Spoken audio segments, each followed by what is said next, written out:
God damn, bro. Like, this shit took me a long ass time to fucking listen to. Not because of it was a long ass album. I just really stopped three different times to do other shit. Put up the other vlogs, watch some TV, eat some food, smoke some weed.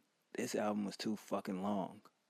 Like 21 fucking tracks, but I guess 22 if you order it off iTunes. But the 22nd song is Calvin Harris featuring Ellie Goulding entitled Outside. But this album was fucking way too long. You know what I mean? It had its ups and it had its downs. A lot of the shit sound jumbled together.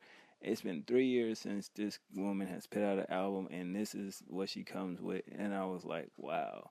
Her last album, how you say it, How Con or House, however the fuck you said, that album was pretty dope. I listened to it, and the reason how I became or found aware who she was because I remember Air Sharin when he had his Plus album. The song that stuck out to me the most was You and I love that fucking song. I don't give a shit what nobody say. Like, that shit reminds me of my motherfucking ex. But anyway, it was just, MTV and shit like that and blogs and Complex and shit like that. They was asking him about, was that song particularly about Ellie Goulding? I'm like, who the fuck is that? I didn't even know this nigga was dating nobody. You know what I mean? And that's how I found out about her. So I definitely went and listened to her album and thought it was dope. The album that came out in 2012, and I actually bought it, because you know how artists, when they date, they go back and forth in their music, whatever. So I'm like, that album was pretty solid. So seeing how we fast forward to 2015, I seen that she had a new album coming out. I'm like, oh, okay, shit, it may be dope. But yeah, this album was just every fucking where, you know. I don't even know where to begin. You dig? It's just 21 songs. And with me, with pop music, I'm not the biggest fan of it. So the way people can break down every song when it comes to pop music, go to those channels. I just basically like, if it has a good vibe to it, the production is cool. So that's how I look at some of these pop music. Unless it's some shit that I can identify with the song and break down and see what it's saying. But anyway, it opens up with the intro, Delirium, just some great vocals over it, intriguing beat. The production was pretty nice. I was like, oh, okay, wow. Thought it would be a song, but it wasn't. Then it goes into Aftertaste. It definitely had a nice melody. I thought the beat was very dope. The lyrics was cool. And I'm like, all right, Aftertaste. What could she possibly be talking about? Who cares? On to the next song.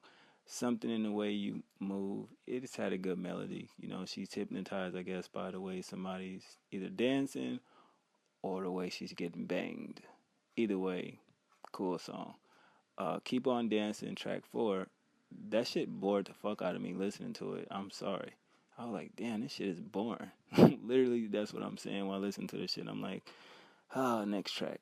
On My Mind. And basically, that definitely is about Air Sharin.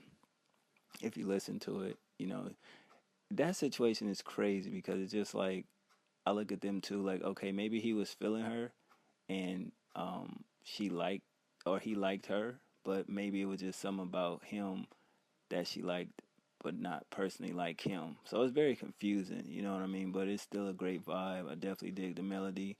It seemed like shit. She thinking about somebody, or is he saying that? Is he thinking about her? Either way it go, still a cool song. Then it goes into Around You. Basically, she want to spend time with the person. That's from what I got from it. You know, other than that, it's a good song to me. Codes, from what I got from it, basically she wants him to be straightforward and stop, beating around the bush about shit. And shit, all of us do. Who the fuck wants to, act like it's a goddamn riddle when it's just like, if you don't fuck with me, just say you don't fuck with me. I just shouldn't have to, pick shit out the air to figure out what the hell you saying. Moving on to track 8, Holding On For Life. Nope, couldn't do it. The track 9, Love Me Like You Do from 50 Shades of Grey. It's actually a good little love song. I actually, thought that was pretty dope.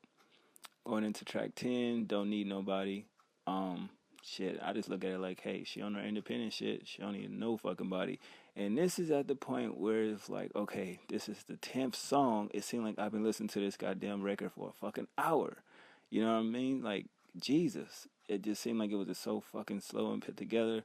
But let's progress. Going into Dope Panic, it's simply a dope song to me. It seemed like a little anthem. A lot of this, some of this music could be stadium music. A lot of this music is just boring. But go into track 12, We Can't Move to This.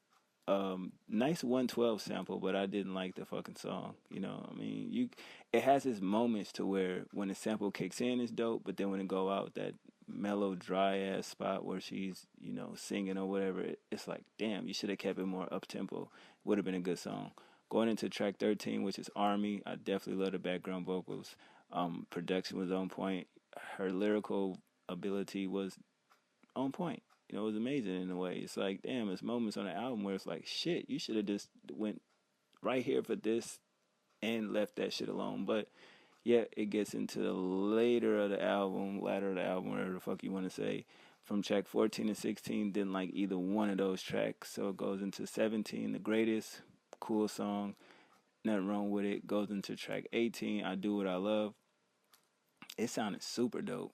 That shit actually made me fucking put my phone down. I think I was on Snapchat, like showing some of my CD collection, and I put my phone down, like, god damn, like what the fuck number is that? So that definitely a good track.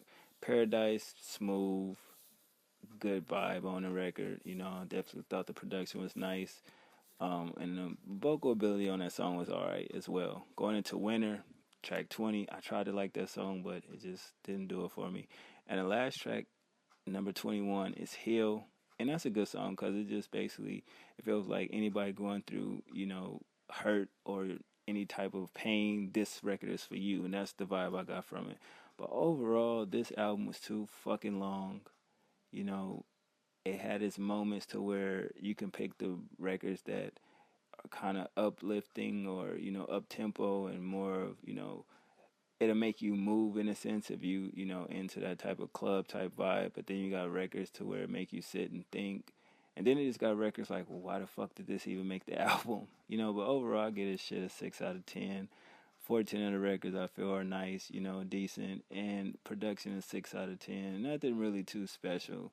And to me, in a pop genre, nothing is still better than 1989. Even though I know Adele will come along and, you know, knock her off her throne. But far as female pop music, not male, female pop music, it's nothing touching 1989 in my personal opinion. That's just how I feel, but I'm quite sure a lot of people fuck with Ellie Goulding. If you do, let me know if you like the album. One.